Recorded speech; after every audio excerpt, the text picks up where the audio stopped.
Hi there, welcome to my channel, Meet Ordinary People with Extraordinary Stories. If you like this video, hit the like button. And if you want to see more, press the subscribe button as well. Enjoy! Pandi Supanji. Sopanji. Sopanji.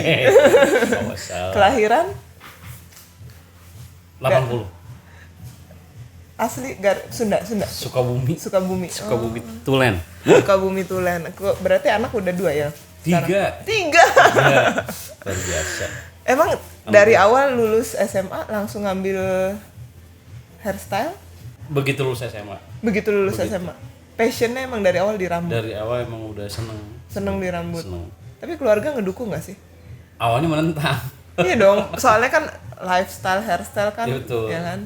Terus? Karena mungkin apalagi pandangan orang awam tuh salon tuh bla bla bla. Iya. Padahal justru kita harus membuktikan bahwa justru kita di salon itu kita akan jadi yang terbaik dan akan menghasilkan yang terbaik juga. Jadi pas lagi langsung kursus atau sekolah? Dulu tuh kita cari-cari info dulu karena namanya kita memulai kan kita belum tahu tuh caranya seperti apa. Akhirnya dapat menemukanlah kita hijrah ke Jakarta dari Sukabumi waktu itu. Merantau sendiri? Merantau. Tahun berapa tuh? Tahun 98. Buat sekolah? Iya. Terus berapa tahun di Jakarta? Di Jakarta sekitar 4 tahun ya. 4 tahun. 4 tahun di sana cari-cari tempat kursusan yang bagus. Terus kita belajar memulai juga di situ. Akhirnya kita masuk ke salon-salon yang punya nama lah di sana. Kita berbekal udah punya pengalaman yang baik. Ya udah punya bekal ilmu yang bagus juga.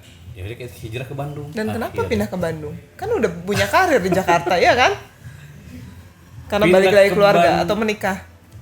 Gini kan orang tuh identik tuh Bandung tuh kota yang sangat banyak orang kunjungi tuh.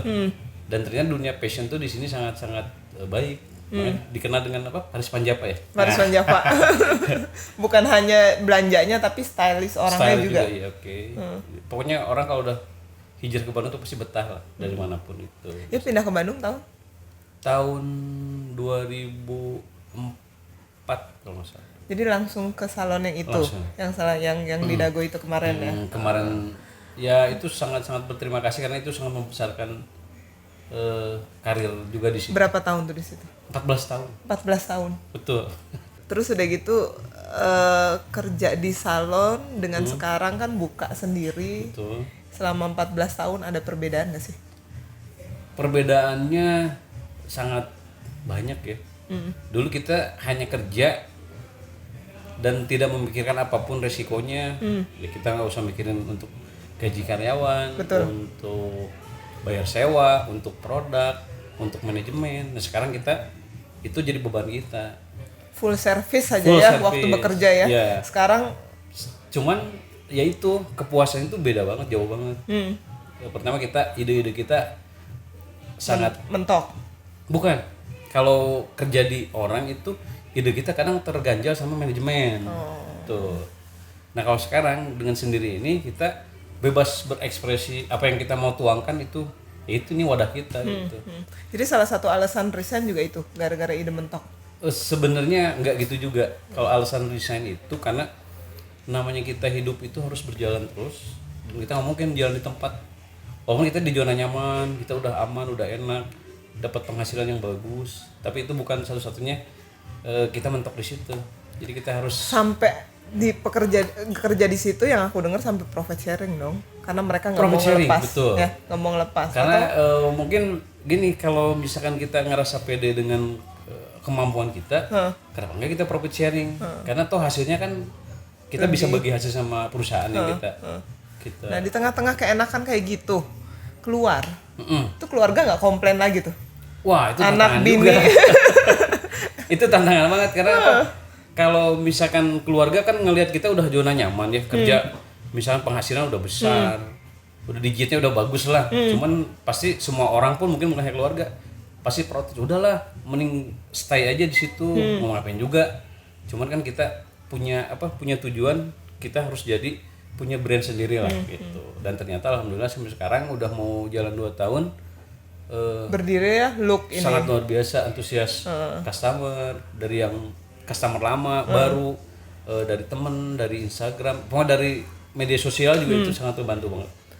Begitu. Dan berdirilah look ini. Berdiri look ini. Kenapa Nama dibilang look look sendiri? itu? Nah itu orang sebenarnya kenapa look Apa? Lu oke atau look? Nah itu bisa kita dua artikan. Bisa look, sebenarnya look tuh kita tuh pengen memperlihatkan ke orang-orang gitu bahwa kita tuh bisa loh. Nggak semua orang tuh bisa gitu. Apa yang kita mau itu asal kita satu punya niat yang kuat, kerja keras, pantang menyerah, terutama disiplin. Ya. Itu nomor 1. Setuju. Kalau misalnya kita disiplin dalam hal apapun dan kita punya Itu yang susah menurut saya. Betul. Karena saya juga tanamkan ke anak-anak di sini yang kerja dari dulu 2 orang sampai sekarang udah ada 7 mau 8 lah sekarang. Nah, jadi kita satu kekompakan, kekeluargaan itu harus selalu dibina dan kerja sama tim. Jadi nggak boleh individual, di sini diterapkan seperti itu. Bareng-bareng. Jadi nggak ada siapapun misalkan yang punya si owner, kita sama-sama kerja lah. Gitu. Bukannya dari jam berapa sih? Kita dari jam 8 pagi sampai jam 8 malam. Dan selalu harus by appointment dengan diri. By appointment. 2 tahun prosesnya iya, look. 2 tahun September ini betul 2 tahun. Alhamdulillah. Jatuh bangun berarti. Alhamdulillah. Rencana sih kita sebenarnya kan memperluas lagi, cuman mungkin karena Bukan lagi memperluas, COVID. buka cabang kali. Sebenarnya tawaran-tawaran ada dari Jakarta, dari Bekasi ya, dari Bogor. Minta-minta sih banyak beberapa orang yang minta untuk bikin cabang, cuman saya pikir saya mau kuatin dulu pondasinya nih. Ini, karena kita kalau pondasi udah kuat, misalkan kita mau naikin berapa lantai pun itu aman. Tapi kalau kita pondasinya masih rapuh, kita naikin ya amruk. Manajemen ya terutama. Manajemen nomor 1. Berarti selain look ini lebih ke servis rambut dong.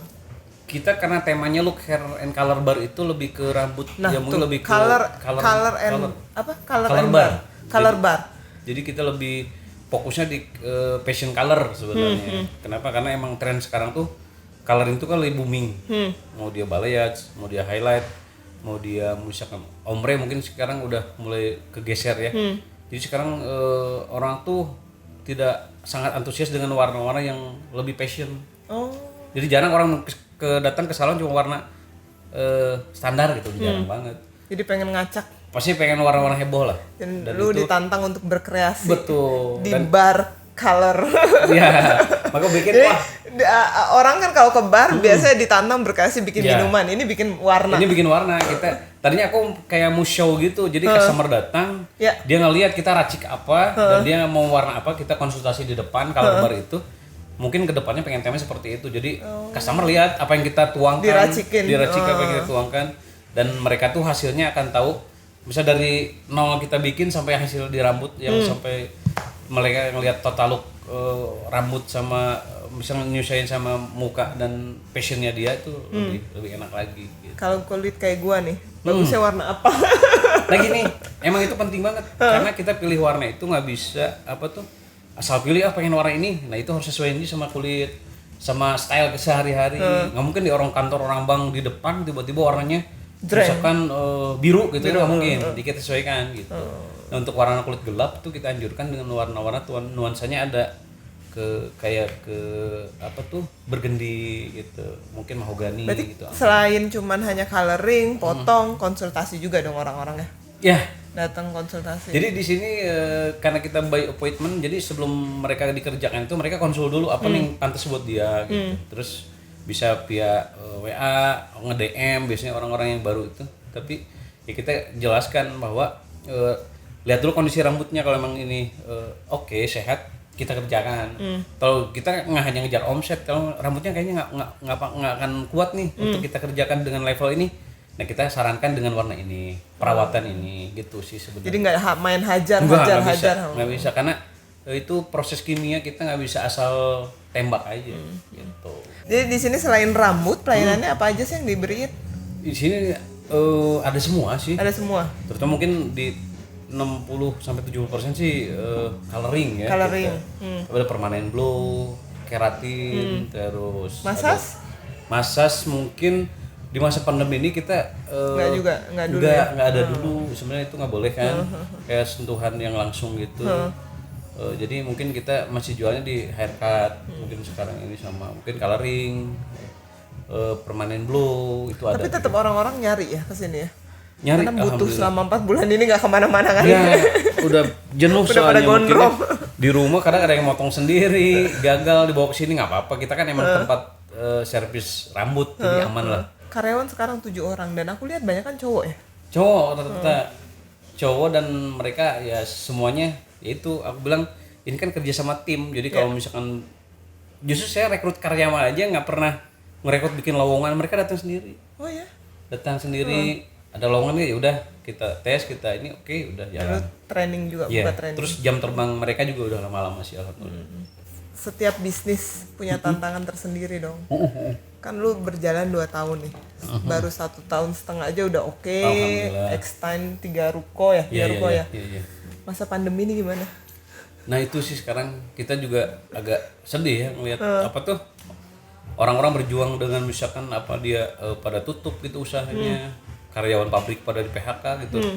Nah justru kita harus memunculkan apa tuh ide gimana nih di masa pandemi ini kalau usaha kita harus tetap stay gitu, berjalan terus. Dan bisnis lo kan face to face dong. Ya itu pertama sih yang satu hal kita harus yang dibilang tadi apa tuh protokol itu harus dipakai, kayak masker, terus apa facial ya gitu, terus hand sanitizer itu nggak boleh tinggal, diinspekkan kita semprot itu wajib. Nah, jadi si customer juga ngelihat oh iya kita pakai protokol, jadi mereka aman Aman-aman aja. Selama Dan ini aman, terus by appointment ya, janjian dulu kali ya. by appointment.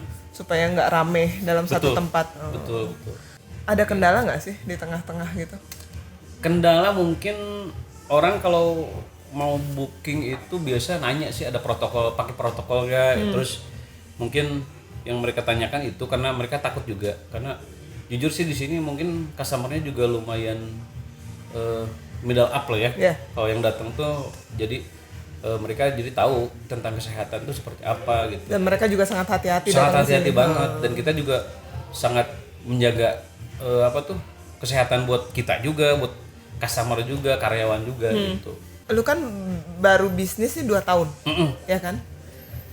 Kendala yang lu hadepin di lapangan, kalau kemarin kan lu enjoy dengan sebagai orang pekerja gitu ya, udah kualitas diiniin. Nah, sebagai owner satu ternyata tidak semudah kita memanage orang itu, tidak semudah memanage apapun itulah, karena kepalanya kan beda-beda. Nah kita harus mengarahkan aja, kita arahin, kita punya apa sih titik yang harus mereka tuju itu, ya satu yaitu kerja sama tim itu. Tapi ya mungkin itu kendalanya kalau sekarang itu, terus mungkin lebih ke manajemen ya sebenarnya. Kalau manajemen itu untung sekarang dipegang sama istri oke lah, dia agak jadi istri pegang keuangan disiplin, lah ya. Keuangan, manajemen produk, stock of name apa barang dan sebagainya. Kalau misalkan aku sendiri yang pegang semua kayak tadi kan, wah udah repot. Nggak, soalnya aku lihat kamu tuh nggak mau diem orangnya. Nggak bisa ya. Nggak bisa. Pokoknya customer aja langsung turun sendiri. Langsung. Itu yang bikin orang akan feel something gitu sama dirimu. Nah itu, karena apa? Mereka kesini kan kita jasa ya. Kalau kita jasa itu yang kita jual tuh servis. Kalau kita ngejaim juga orang akan nggak bisa. kalau servis itu kan mereka merasakan. Mereka bukan kelihatan bentuknya seperti apa, tapi mereka merasakan, oh iya nih nyaman juga nih sama Pandi, ngobrol nyaman, misalkan chatnya juga dia nyampe yang dia mau gitu kan, terus guntingannya dia yang dia mau juga oke. Gitu. Nah, mungkin itu dia akan memberikan, karena apa, iklan yang paling baik itu antara mulut ke mulut itu. Terus kalau misalnya dari omset sendiri nih, wah omset agak-agak ini nih, tapi sih jujur kita alhamdulillah ya, karena grafik sempet ngeluarin karyawan nggak? Alhamdulillah Nggak. Pas kemarin COVID aja kita lebaran itu THR kita keluarin. Gaji mereka juga alhamdulillah mereka dapat gaji yang bagus gitu ya. Nah karena dari awal aku bikin merintis usaha ini pengen semua sejahtera gitu. Jadi bukan hanya bosnya aja nih yang makmur misalkan, tapi karyawan juga harus samalah menikmati juga gitu. Alhamdulillah. Nah kalau omset sih grafik dari awal sampai sekarang sih kita nanjak terus sih, alhamdulillah stabil. Di masa pandemi kita juga masih stabil gitu. Setidaknya karyawan nggak sampai di PHK aman lah ya. Alhamdulillah aman. Pernah ngerasain jenuh nggak sih? Sering sih. Sering, tapi gini. Caranya tuh gimana? Jenuh karena mungkin yang kita hadapin tiap hari itu kan rambut. Tiap hari yang hadapin kita kimia gitu, chat ya. Nah gimana cara menyiasatinya itu, salah satunya mungkin kita liburan dulu sama keluarga berapa hari gitu untuk relaksasi, terus cari ide-ide gitu. Nah begitu udah kepala relax lagi, ide kita udah muncul semangat baru, nah baru kita balik lagi ke rutinitas lagi. Pastilah manusiawi lah kalau itu. Jadi mungkin menyapa juga lebih enak ya. wah, kalau kita ya udah fresh. Betul bisa. Inspirasi, kadang-kadang nyari inspirasi gaya dari internet doang gitu, tren 2020, tren kemarin gitu. Nah itu yang harus dipertahankan, itu sebenarnya kita harus tetap eksis tentang tren-tren terbaru. Karena apa? Sekarang tuh kompetitor tuh banyak juga ya. Banget. Mungkin kita ngejual, mungkin banyak beberapa salon yang bisa ngejual juga misalnya yang kita kerjakan gitu. Yeah. Nah itu kita harus update pertama di teknik, update model-model rambut dan lain-lain, bisa melalui kita seminar biasanya. Sebelum ada pandemi ini kita seminar. Berarti walaupun lu udah sebesar ini tetap lu ikutin seminar. Harus tetap belajar, berinovasi. Iya. Jadi kan di atas langit masih ada langit. Jadi kita harus terus belajar gitu. Nggak bisa ya udah gue udah punya customer banyak. Nggak bisa, sekarang nggak bisa kayak gitu. Jadi tetap namanya orang itu kalau dia mau tetap eksis dan bisa bertahannya lama, yaitu harus update lah, kayak handphone aja. Kalau nggak di-update kan dia nge-hang, lemot. Mau dipakai orang banting ya udah. Nah begitupun sama apalagi style kayak gini ya. Harus terus update terus. Banyak banget kompetitor dong. Salon di Bandung ya iya, kan. Kalau kompetitor banyak juga. Mempertahankan look nih gimana? Itu kita jual servis aja yang paling baik.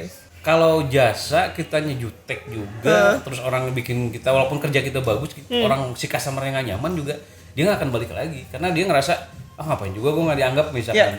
Justru komunikasi antar klien sama kita itu yang harus dibangun. Misalkan dia pengennya apa, kadang walaupun kita tahu nih kita bisa untuk bikin seperti itu, tapi karena ada miskomunikasi antara kita sama pelanggan, kadang-kadang nggak nyampe gitu. Makanya komunikasi yang baik itu komunikasi yang kuncinya. Baik ya. Nah kalau yang tadi kan semua tentang kebagusan, pernah dikomplain nggak seorang Pandi? Sebenarnya kalau komplain untuk membangun itu sangat kita butuhkan. Koreksi dari tamu, misalkan ada komplainan tentang pelayanan, tentang hasil kerja, itu manusiawi pasti ada lah. Cuman gimana kita nyikapinnya dengan baik, si customer itu akan datang lagi dan dia akan tetap akan perawatan di kita. Ya mungkin dia dengan ngasih penjelasan seperti apa. Ya seperti kayak tadi, komunikasi rambutnya tuh harusnya nggak harus di lightening. Cuman maksa. Nah, kita kalau misalnya kita maksa ya resikonya seperti ini. Tapi kalau kita jelasin sih mungkin akan minim lah untuk ada komplainan dari orang itu. Ya, betul. Style 2020 banyakan apa? Ya 2020 untuk guntingan sih lebih senangnya orang lebih yang simpel ya, lebih ke klasik lagi, lebih ke kayak mungkin rata, line cutnya tuh rata tapi ada layer sedikit, jadi orang tuh nggak ribet-ribet harus blow. Kayak balik lagi ke tahun 80-an ya. Rata segini. Jadi apa tuh lebih ke klasik bob gitu ya sekarang. Jadi orang-orang tuh lebih balik lagi ke zaman dulu sebenarnya. Simple. Cuman sekarang dihebohinnya sama color aja. Fashion Colornya luar biasa. apa?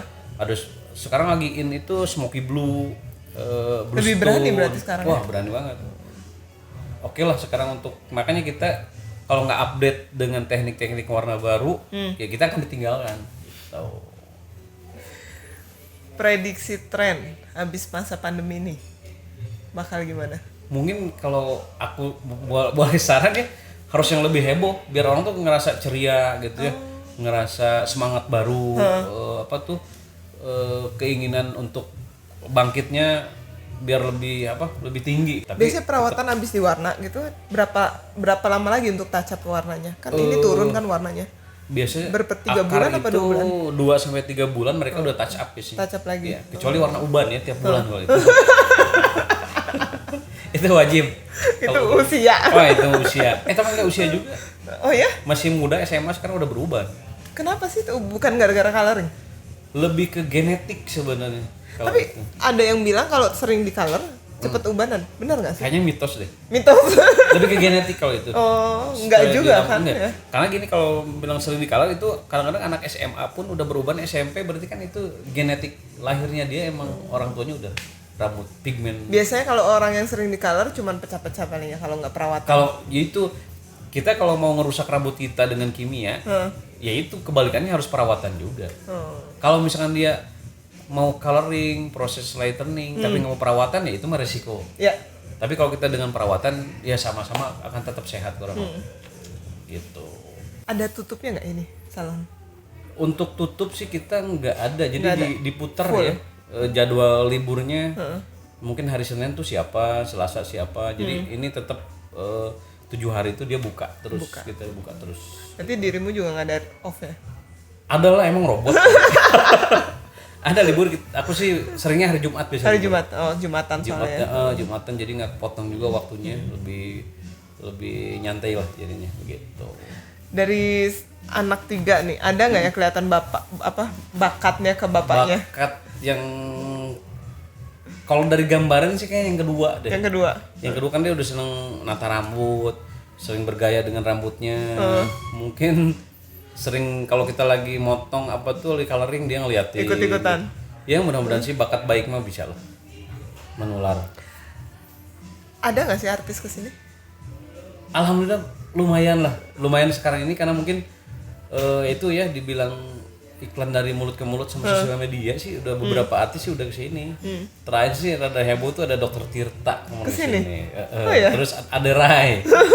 Terus Teh Melisi itu rajin di sini coloring. Banyak Berarti sih dokter kita coloring. coloring sama potong dia. So, berarti planning untuk future mau buka cabang atau mau buka franchise atau Sebenarnya ke depan sih aku pengen branding kita tuh adanya di pinggir jalan dengan mungkin insya Allah gedungnya sendiri ya. Kita parkir yang luas juga, mungkin pengen ngasih fasilitas yang lebih lah buat semua pelanggan Look ini biar mereka tuh benar-benar masuk ke sini tuh nyaman, pulang dengan senyuman itu kan kepuasan ya? kepuasan yang tidak bisa dinilai dengan Materi. dan kata-kata itu. Kepuasan itu kita ngerjakan, kita seperti kayak seniman. Kita kerjain, mungkin kanvasnya tuh rambut mereka puas, itulah hasil kita gitu. Motivasi diri ketika lagi capek, lelah gitu, jenuh. Kalau aku sih punya prinsip 3. Apa tuh? Kalau di Islam itu dikir, pikir, ikhtiar. Dikirnya kita harus berdoa ke yang di atas biar jalan kita dimudahkan. Berpikir kita gimana caranya kita berpikir untuk memajukan usaha kita biar lebih maju, karyawannya juga makmur, terus tempat usaha juga nyaman. Nah, dikir-pikir, ikhtiarnya itu kita berusaha sebaik mungkin apa yang kita jalanin hari ini dan harus hari esok tuh harus lebih baik dari hari ini. Kalau prinsip seperti itu. Wow. Punya kata-kata quotes nggak? Buat anak-anak muda. Apa ya? Jangan pernah berhenti untuk punya mimpi. Kenapa? Karena semua orang yang punya mimpi yang Jadi ini Look tuh mimpi lu? mimpi. Oh ya? Ya, Kenapa? dari awal tuh kan kita kerja itu mungkin ya kayak tadi kita itu udah nyaman. Cuman kan mimpi kita di dalam 14 tahun itu kita bekerja ya, 5 tahun kita bekerja juga di Jakarta di mana itu mimpi itu satu, kita harus punya branding sendiri yang label itu apa lebih kental dengan hasil-hasil karya kita sendiri. Dan pada saat bermimpi, kepikiran nggak ini nggak mungkin gitu? Dengan kendala-kendala banyak keluarga, keuangan dan itu bla bla bla. manusiawi ya, manusiawi dan sangat manusiawi. Kalau kita mau melangkah untuk lebih maju lagi itu, nah itu pasti tantangannya kan banyak. Nah pasti kendalanya juga banyak. Tapi satu keyakinan itu kalau misalnya kita mau menggapai mimpi itu ya kita harus melewati itu. Begitu. Pokoknya jangan pernah Berhenti untuk bermimpi. bermimpi. Berarti next mimpinya Mimpinya akan punya lebih gedung gede lagi. sendiri. Punya gedung sendiri. Punya Amin. karyawan lebih banyak lagi. Amin. Mungkin cabang lebih banyak lagi, insya Allah. Yes. Bismillah. Of course. Untuk saat pandemi ini semua orang harus berjiwa besar, punya semangat besar dan harus bisa melewati ini semuanya lah. Semua usaha jalan lagi. Ya mau bidang usaha apapun itu, dari makanan, mungkin dari travel yang lagi terpuruk sekarang dan lain-lain tuh, mudah-mudahan apalagi mungkin salon teman-teman yang masih tutup tuh mudah-mudahan bisa cepat buka lah, gitu. Jadi pengennya cepet-cepet bangkit lagi lah ya ekonomi bangkit ya. lah semua. Dunia kan ini bukan hanya Indonesia. Iya. Iya. Indonesia terutama yang Terutama paling Indonesia. Mudah-mudahan Indonesia bisa lah melewati. Kita tutup bareng-bareng nih. Oke. Jangan lupa subscribe, like, comment, and share. Siap. Bye bye.